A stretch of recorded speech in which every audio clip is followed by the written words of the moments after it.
Go. Okay, folks, I want to take this opportunity, first and foremost, to thank HaKadosh Baruch Hu on the wonderful news that we all heard last night with the declaration of President Trump, the recognition of Jerusalem as the eternal capital of the Jewish people here in Israel. So first of all, we want to thank Hashem for this phenomenal step, bringing us closer to the redemption, which we're going to talk more about in a minute.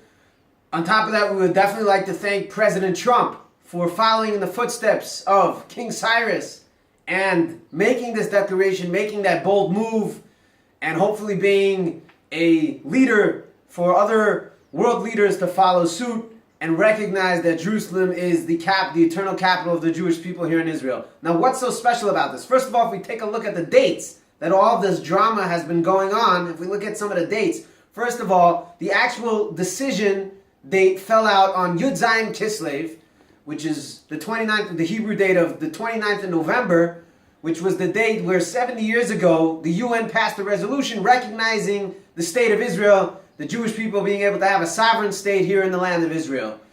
And I think it's divine providence, nothing less than divine providence, that the day that Trump was actually supposed to make the resolution came out on that exact same day. So there's a correlation here. There's clearly a pattern between the recognition of Israel and the recognition of Jerusalem by the nations of the world, with the United States leading that. The actual day that the decision was made fell out on the 19th of Kislev, which we know within Jewish tradition, more recent the Hasidic tradition, is referred to as Yat Kislev or Chag HaGeula.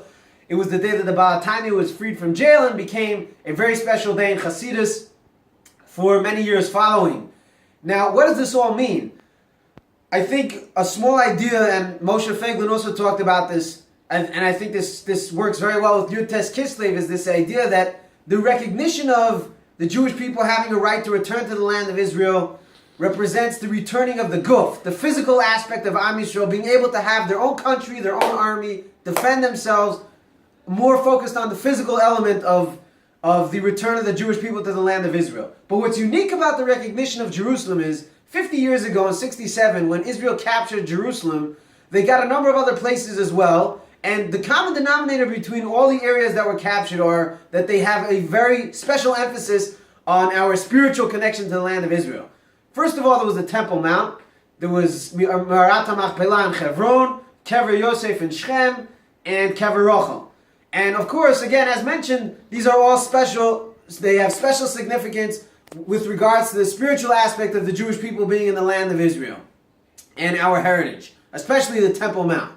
So what I think that means, that President Trump is recognizing the capital, Jerusalem, as the capital of Israel, is a recognition that it's a recognition of the Jewish people's right, and not just from a physical sense of returning to Israel, but it's the beginning of a process of our spiritual return. We have, Baruch Hashem, with the help of God, managed to build a strong economy, an army, a wonderful country, and now's the time to bring in the soul, the neshama.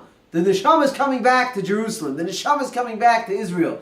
And this recognition, even though it may seem like something not so significant, but God willing, this is a step towards the fulfillment of prophecy in Yeshaya. It says where all the nations of the world will come up to Jerusalem, and the rebuilding of the third temple. So I see this as a monumental day within history, a day that we should all celebrate.